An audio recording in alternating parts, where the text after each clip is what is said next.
G3 here, and we're back with some Dungeon Workshop. Today, we are going to look at a character. Level 3 fighter. You can run him as an NPC, or take him and use him as a PC.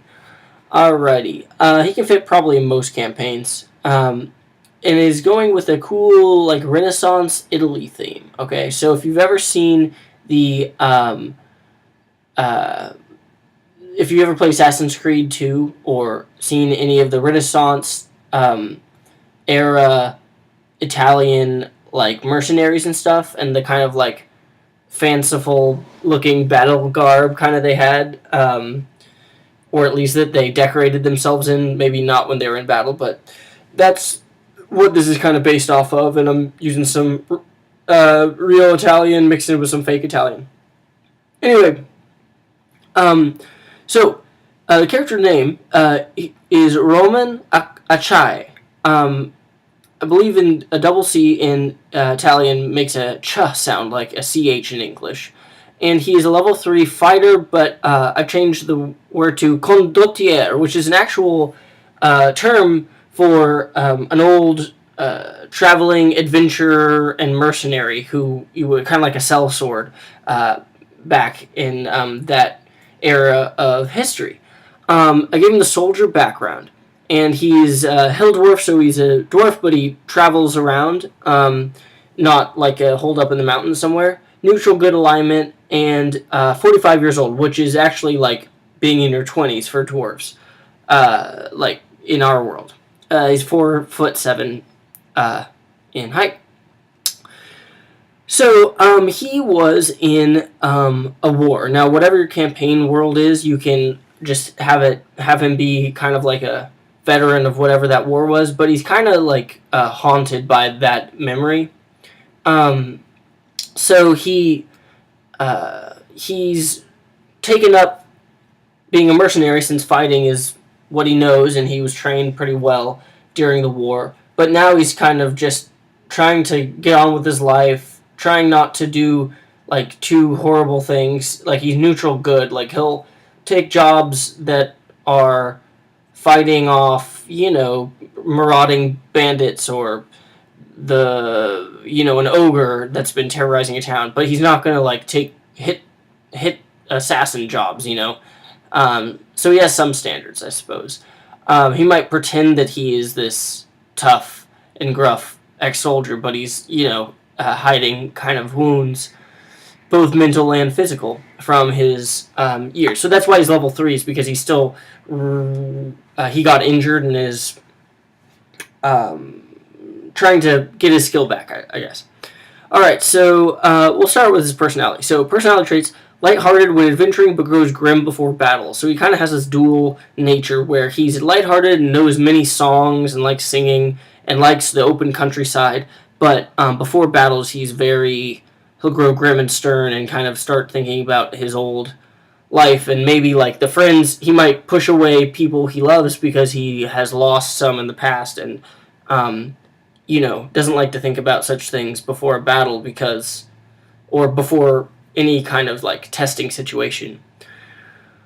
Ideals: he's accustomed to killing and violence, but he believes in honor. Honor is very important to Roman, and he dislikes cruelty, so he doesn't like torture. He believes that like warriors should have honor, but that doesn't mean he's not above fighting, and in fact he's a trained soldier and believes that like you shouldn't stab someone in the back to kill him. He thinks you should challenge them up front, and but he thinks that when you deal a final blow, you should do it swiftly, and you shouldn't make someone suffer needlessly.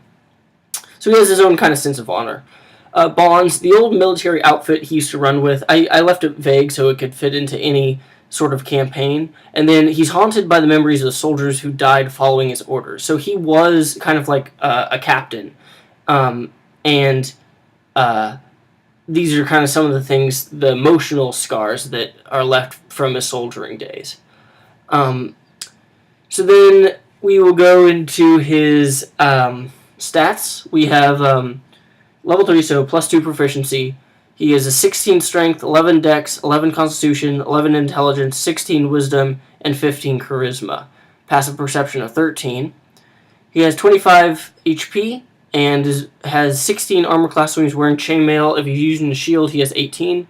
Plus 0 for initiative, 25 feet for his speed, 3d10 hit dice.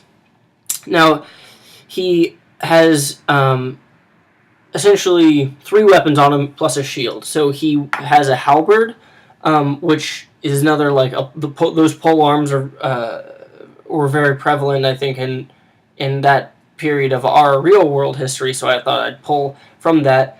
And he has a plus 5 to hit with a 1d10 plus 3 slashing damage. And Roland will almost always engage the enemy with his halberd when he's battling, right? He's not going to go 0 to 60, and he's going to try and not get into fights. But if he's going into, like, a job or like, life or death situation, he will almost always engage the enemy if he can with his halberd. And it's a trusty war relic from his soldiering days, so he has some emotional attachment to it, and he won't trade it out for, the next, like, best sword that he might come across. If he's disarmed or if he's in close quarters, because a polearm is a very long, large weapon, he has a shield that has the sigil of his old war, unit, and 2 hand axes. So he'll switch to a shield and hand axe, and then very rarely he might try and throw it, only when it's absolutely necessary that he throws one of them. He's not really for ranged combat suited. But if he does use his hand axe close combat, he's got a plus 5 to hit, 1d6 plus 3 slashing, and then if thrown, a plus 3 with 1d6, 20-foot range or 60-foot range if you have, or 60-foot range, but it has disadvantage. His features and traits. He has Dwarven Resilience, Dark Vision, chose the Great Weapon Fighting, specific thing, so it helps his halberd. Second Wind, you get as a fighter. Action Surge, you get as a fighter. Now, level 3, he's chosen the Combat Maneuvers, okay? And this is where he's more about strategy and, like, being a warrior poet kind of thing, where you're more about the mental battle as well as the physical. So he's like, don't apply pressure, don't just run in and smack at stuff. Only apply enough pressure you need to. And so I've kind of changed the names of some of these, but I can... Oops. Let's see here. All right.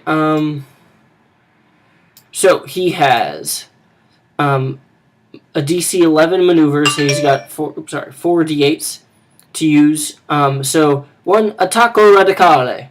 This is the sweeping attack. When you hit a creature with a weapon attack, you can expend 1 superiority die to maneuver one of your comrades into a more advantageous position.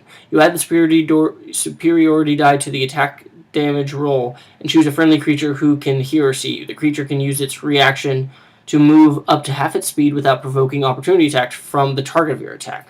So that's pretty good. And, he's a team player. That I figured that fits with his team fighting, or working in a unit. He's used to, like, working as a team. His next maneuver is Riposte, which is actually just taken word for word, and Riposte is when a creature misses you with a melee attack, you can use your reaction and expend 1 superiority die to make a melee weapon attack against the creature. If you hit, you add the superiority die to the attack's damage roll. So that's pretty cool, and that actually translates to pinned. Then this is the precision attack or precise attack or whatever, but he calls it the attacco di precisione. And sorry if I'm butchering these words, I'm trying my best.